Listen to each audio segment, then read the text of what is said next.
Now, how long after the album was released were you able to resume playing shows and touring and things like that? It wasn't, but I think I got done with all of this stuff around about the beginning of 2019 would be when I'd say that I kind of like was on the other side of the storm. I didn't have any problems of any kind with Lyme, and I didn't have any problems with walking. I was absolutely back to normal. And I went on tour for No Good to Anyone February 26th of 2020. And it was the greatest thing in the world. I mean, I was dancing through clubs in the afternoon at like 3 o'clock in the afternoon when nobody's there and you're just setting up or loading in equipment. Just so thrilled and so happy to be pain free and have my mobility back to the way that I wanted it to be. And yeah, it was quite a dark journey, man. I mean, the details of it are not that wide and far, but I mean, just to give you an idea, when this stuff was clobbering me with both the Lyme and the problem with my legs, I was couch bound in my living room with a milk jug to piss in. And then because going upstairs where our bathroom is at my house, the only way that that could be achieved would be if I walked on all fours like a dog. And even that was like extremely, like severely painful to do. And so those were some very, very dark times. All this stuff just sort of came out of nowhere. It started with the van accident, and that was the beginning of it. And then it probably wasn't a year after the van accident that I started showing like massive symptoms of Lyme disease starting to affect me and whatnot. And so, you go to doctors and professionals to try to get some kind of help with things like this. And on an unfortunate end of things with the legs, they x-rayed my knees, they ran CAT scans, my neck, everywhere, trying to isolate on what was causing the problem. Nobody could figure it out. I probably did at least 20 different office visits. On the Lyme, it was almost an exact mirrored situation. I went to every doctor under the sun, including an infectious disease expert, trying to find out what was wrong with me. And I guess just like a turn of fate, like I met the right doctor that was dealing with my legs. And once he figured out what was wrong with my legs, we scheduled surgeries and whatnot. And I had a double hip replacement done, which I was a young person to get that done. Most people are pretty old when they get it done. But he turned around and looked at me when he figured out what was wrong. And he's like, your right leg hip socket is absolutely shattered into tons of pieces. And it has caused your right leg to be about 2 inches shorter than your left leg, which I did not know. And then your left leg, the ball that goes into the socket at the top of your femur, it had busted out of the socket. And so even though it didn't shatter the cup that's above that, it technically wasn't connected to my skeleton like the way that it should be. So effectively I had no support to my torso on my left and right hand sides. And then with Lyme, like again, it's like, when you start having things like this go wrong with you, you don't really, if you were fine before, it's kind of all like a very weird mystery. Is like why is this happening to me?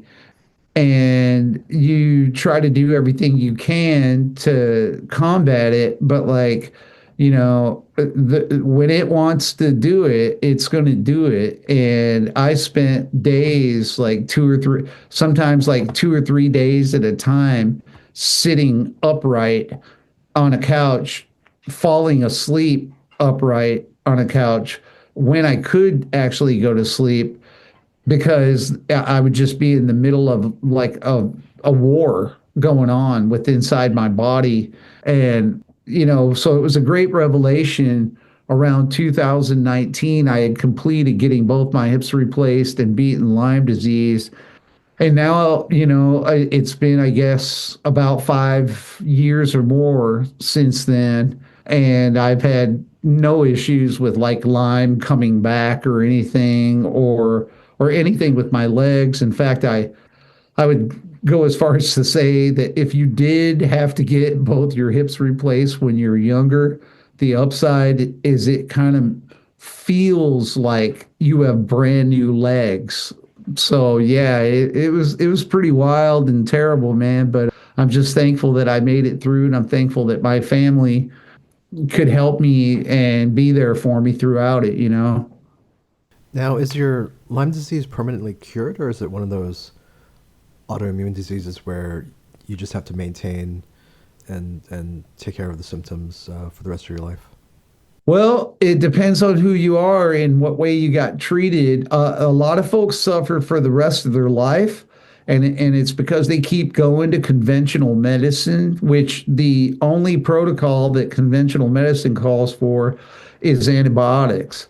And like I was describing earlier about how this kind of bacteria that causes that, it's a smart bacteria, and it's able to evade that antibiotic stuff, and it'll ruin your kidneys and all kinds of stuff if you keep taking antibiotics like that for an extended period of time. And so some people get it and they never are able to get rid of it. And if anybody's listening to this podcast and you're out there and you're having a hard time with this and whatnot, definitely try to find yourself someone who works with Eastern medicine. And there's a company that's called Desbios, Desbios,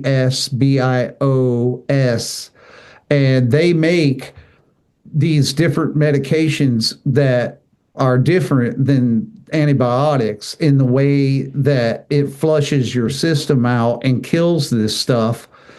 And it may be hard for you to go through it, but if you hang in there and have deep belief in what you're doing and get it done, eventually it will work. At least it did with me. And now I don't experience it at all. The other one I left out too that'll do to somebody that's terribly frustrating. I'd imagine this is what contributes to people feeling suicidal is your brain. Nothing is off limits of inflammation. So like your brain actually gets inflammation at times, and it causes a situation called brain fog. And brain fog just simply means you start an email and write like two sentences, and then maybe the doorbell at your house goes off and you get distracted by that, and then you will lose focus of whatever it was that you were doing right before that. And then there's like a certain amount of audio and light irritation that like sounds and light, any kind of sensory perception stuff like that will cause you to get agitated and pretty confused and whatnot. So it's very hard to focus. It's very hard to stay on target of whatever it is that you're doing. And so I think that stuff was probably at least 50% as bad as the actual physical pain, because I would do stuff and I get going on it, and then the dog would bark or something or run to the door, and then next thing you know, I lose track of what I was doing right before that, and then hours later, lift my laptop lid and go like, oh yeah, that's right, I was I was writing an email when that dog barked, and I guess I got thrown off course. So it's some crazy stuff. Yeah. When we were talking about around the 2019, 2020 area, life's beautiful, everything's great, health's 100%. We were working on this new album. I probably put like 300 plus hours into working on No Good to Anyone.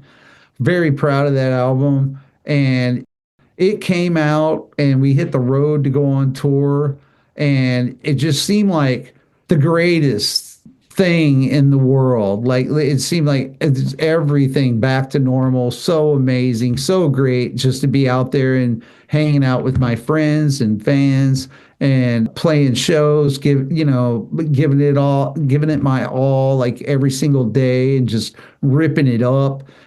And then, as you know, like around the middle of March in 2020, which was only 17 days into that tour, COVID hit here in the United States.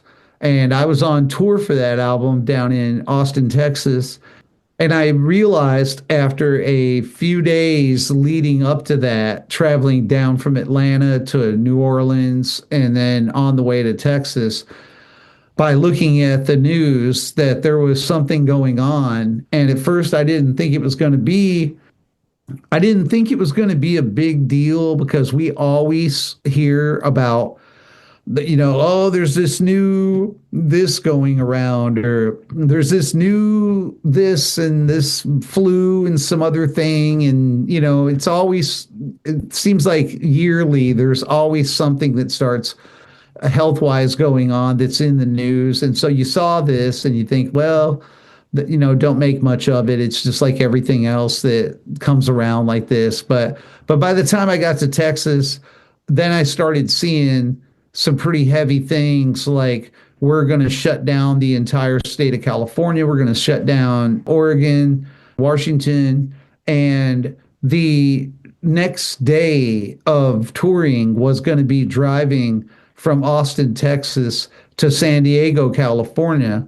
And so I saw this stuff and I had to kind of make a decision. And I was like, okay, this is insane. I'm in a science fiction movie right now, and I don't even know what's going on. But I do know that my wife and kids are about almost 2,000 miles away from me, and I got to get home like right now to protect them. And so I hopped in the vehicle with the rest of everybody, and we took like a 3-day journey of getting back home and dropping everybody off along the way. And once I got back here, just like everybody, where nobody knew whether this is like give us 2 weeks to flatten the curve, or like, you didn't really know anything about this because you never lived through anything like this. So I kind of thought when I got home, well, we'll have to work on this, and probably maybe a month from now, this will all be over with, and then we can kind of get back where we were about like what we were doing. Obviously, I wouldn't be able to just book another tour like a month later, but we could, go back into the album cycle of like what we were doing. And when a month went by and a little bit more time, maybe about 3 months, I guess, went by, I felt like at that point in time that now would be an appropriate time, now that we kind of know what we're dealing with, to contact the label and talk about, okay, guys, so, No Good to Anyone's out. And yes, this is the most horrible thing ever that's going on here with this insane pandemic going on. But are we going to still, at least on the internet, not at live shows, but on the internet, are we still going to try to, get the music out to the people for them to be able to hear it and everything? And they let me know that there was absolutely no one working at the record company, say in the office, that everybody had went to remote work from home, and that the new vibe was, without saying it direct, was a message basically of like, well, I guess we're looking at the next album. And I was like, when what? Like we just did this one. And they were like, no, well, I mean, that's the next move. And I was like, well, when do you think that's going to go down? And they were like, oh, 2020, at the end of 2023. And that seemed kind of wild to me because, again, we were only 3 months into this thing, and now we were projecting that we wouldn't be doing any other musical things for 3 years plus. And so that severely depressed me because if you could picture, it's almost like a person who'd been in prison for about 4 or 5 years with these chronic illnesses and injuries. And then the prisoner gets out of his jail cell after pulling a term, and now he's got this newfound freedom, the smelling flowers, walking down the street, like staring at the sky and the clouds, and everything's beautiful. And then, but then having the rug pulled out from under you right when you very first start experiencing these beautiful things again. And so psychologically, that was pretty hardcore. And so I, along with being terrified out of your mind about you don't know what's going on, or am I going to die if I catch this, or I don't know what's going on. And so I thought, well, okay, I'm hip about letting no good to anyone slide. I get it. I totally get it. But I'm one to get a lot of things done, like always doing things. And so, especially being trapped here at home, then kind of turn my attention to, well, I've got one that's easier, that doesn't require going on tour, playing shows, being in crowds, being anywhere. Why don't we do a reissue of Willpower? And then even that, they just basically explained that due to the way everything was, everything stood still, everything stopped. And that was another moment of a realization of a hard blow of going like, okay, so you're saying basically no music indefinitely, possibly end of 2023.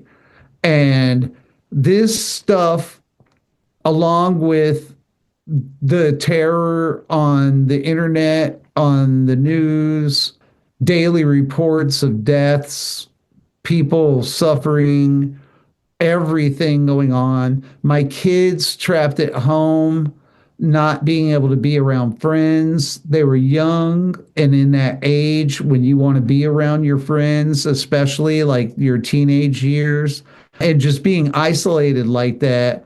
It was a very, very depressing, hard time. And so I kind of like, once I figured out, well, we're not going to be putting any records out to the end of 2023, and they're saying new album would be the new direction instead of say like a reissue of an album that I admire a lot, like Willpower, that I guess we could use this time effectively by like jamming and trying to work some of these feelings out or whatever through music. And so I just just like anybody that's an artist or plays music or anything like that, and being in a situation like that of not being able to work your job or go on tour or anything like that. Thankfully, I had the studio here and my instruments, and to try to like unravel these feelings and everything going on, I would go in here into the control room and start writing songs and stuff. And it was funny because like there was a certain anger of being ultra fucked off about like everybody was feeling like of like what the hell is going on here.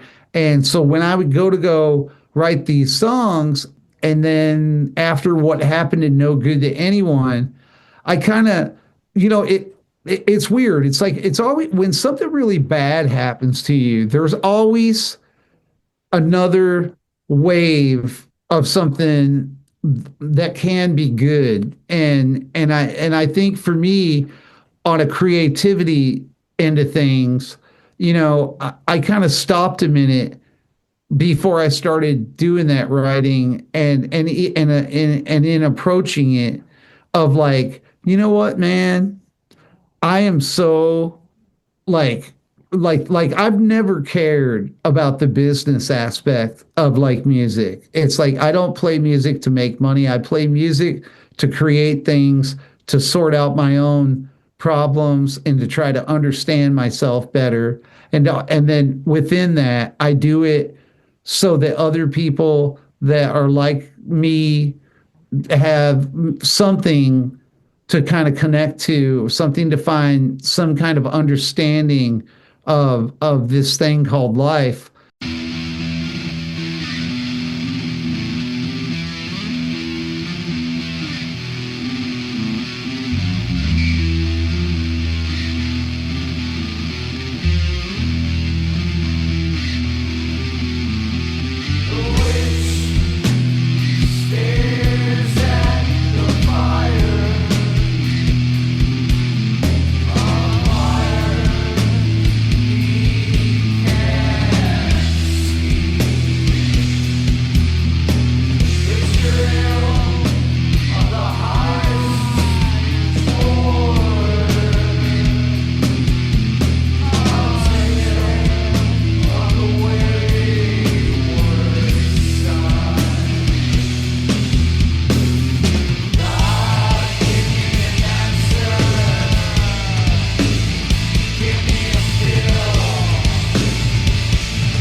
COVID was real. COVID was a dangerous virus. A variant form of it still exists out there in the wild that people catch COVID today.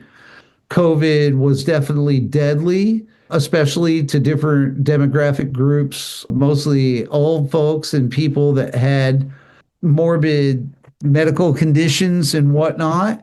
But I 1,000,000% disagree with the way that the governments of the world handled all of that. And I say that because if we ever go through something like this again, I hope that this novel experience that we went through, that we learned a lot of lessons from it, because I feel like that period of time, if you're going to shut countries down and you're going to close businesses and you're going to isolate children, teenagers, people, all these different things that are going on, then we need to, the people of that country should have some kind of say in it about like what direction are we going with this? How should we handle this? And instead, at least here in the United States, everything was really rapid and reckless. And it's like the mistakes that were made were vast and wide. And it was very frustrating to see all this going on because people suffered. A lot of people committed suicide during that time. It's a miracle, if it wasn't for my wife and kids, that I didn't do it because of being that depressed. And so it really built up an anger within me about taking a look around and starting to open my eyes to tyrannical behavior of a governmental form. And it's like, this is not what life is all about. I mean, elected politicians are elected by people. I'm not a political person, to the point that I don't consider myself right, left, anything. If I was anything that you had to label me, I'm probably what you would call a straight up the center person, a rational person that just has compassion and love for my fellow man, but at the same time, I'm no government bootlicker. I don't care. These people are hired by us to work and do a job for us.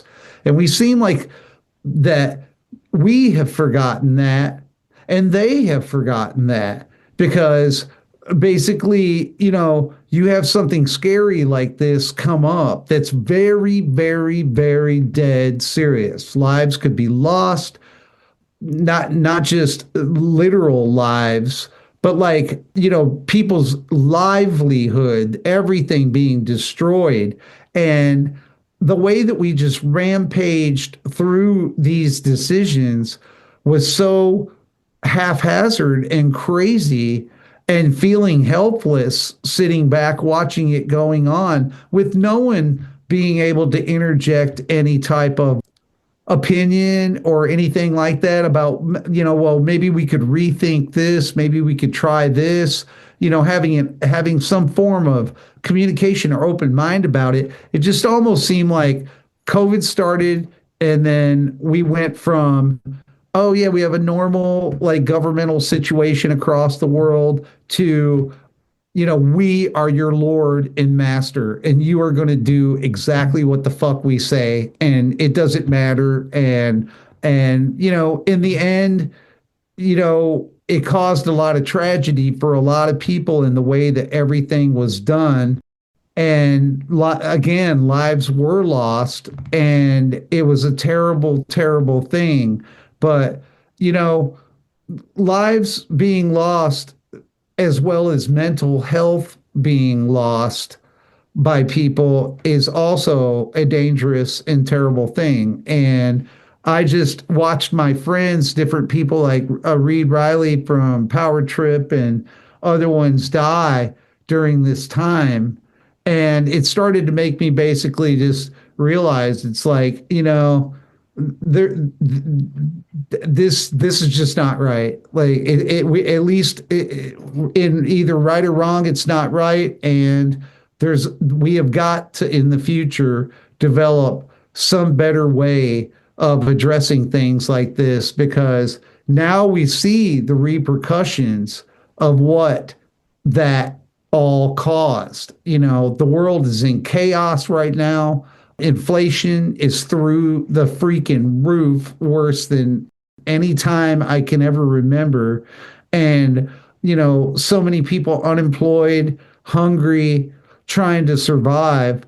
And I just think, that with the great minds that are out there, that if we could have had a more caring and compassionate approach to it from a governmental side of things, that people might not have been damaged by the fallout of it as much as they were. So you mentioned that your plans to reissue Willpower were stymied by your previous label. Am I correct in understanding that you currently own the rights to all the old masters, to all of today's recordings? I do, because like that theory that I was saying to you before, like right, every time something super tragic happens, somehow there can be a turn of events where something works out even better than the way you had something before. And when the guys who I love, like the people at BMG, were this, maybe, I mean, I have a huge affinity for Tom Hazelmeyer and AMREP, and Greg from Southern Lord, and really all the people that I've worked with. But those guys at BMG were the coolest dudes and sweetest dudes. And when they let me know that we couldn't do Willpower, that kind of led me to getting the idea of, well, if the world's coming to an end, we're in the middle of this pandemic. I want to make music. I want to do things. I want to be able to reach like my fans and whatnot and help them through this time. What if I just do it myself instead? And so I went back to the label and I explained this stuff to them, and I was like, it's amazing being on your label, and this is great. And under normal circumstances, wild horses couldn't drag me away from this. But I felt, because we didn't know what was going to happen, that the best thing for Today's the Day fans and for me to be creative would be for me to gain control of all the music again and have it under one house. And so I went back and talked with them, because they had the master rights to the catalog during that time. And I thought that they would probably go like, "No, are you crazy? Like we're not gonna give you your catalog back or anything like that or whatever." And the guys, this shows you just what gem amazing people they were. Was they were compassionate, and they were like, "Steve, we've enjoyed working with you as much or more than anyone else that we've worked with." And that kind of blew my mind, because that label's had Johnny Cash and Lady Gaga and all kinds of crazy stuff on it.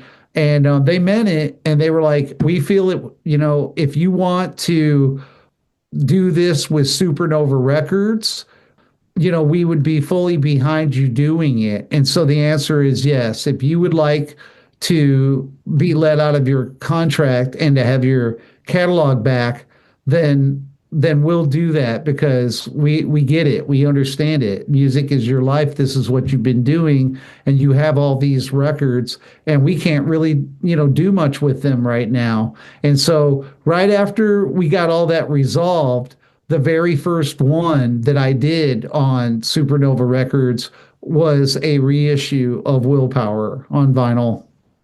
And is the plan to eventually reissue all of the albums? Yes, it is. So far we've done Supernova, Willpower, and Self-Titled. We did them out of order again, just because I'm probably mentally deranged and just do stuff like that. But no, but right now we're kind of in order, meaning like the first three have been put out there. And so the next one is Temple of the Morning Star. And that's why that one is next. And then after that one will be In the Eyes of God. And then after that one will be Sadness Will Prevail. And then Kiss the Pig and so forth.